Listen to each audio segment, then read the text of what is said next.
The 48 Laws of Power by Robert Greene. Law number 1. Never outshine the master. Always make those above you feel comfortably superior. In your desire to please or impress them, do not go too far in displaying your talents, or you might accomplish the opposite, inspire fear and insecurity. Make your masters appear more brilliant than they are, and you will attain the heights of power. Especially that last part sounds very promising. In order to fully understand, let's take a look at history and learn from others' mistakes. The law has been observed in the story of King Louis XIV and his finance minister Nicolas Fouquet. First of all, who was Louis XIV? Louis XIV, as the fine Frenchman would say. He was the king monarch of Versailles, and in my humble opinion, probably the most interesting of all the French monarchs. His most famous quote is, "L'État, c'est moi." Literally, I am the state. He portrayed himself as the Sun King and had such might and power among his lands that he could make any decision he wanted without any discussion. He would ask for a pen and the whole room would be fighting each other for the chance to give him theirs, as to get in his good graces or be able to say they've done the great king a favor.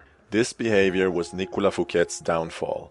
In 17th century France, Nicolas Fouquet had spent enormous sums in building a magnificent chateau on his estate of Vaux-le-Vicomte.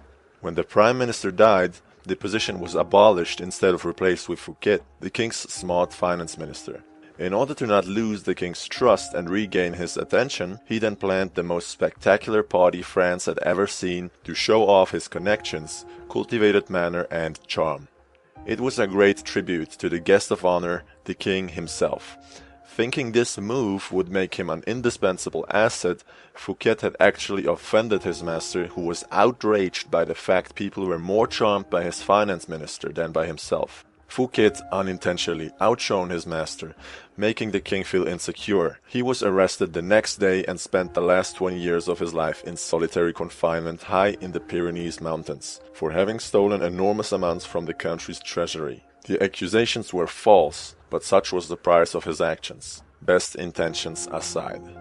A second example would be Galileo Galilei, one of the greatest minds of the 16th century who used this law in his favor.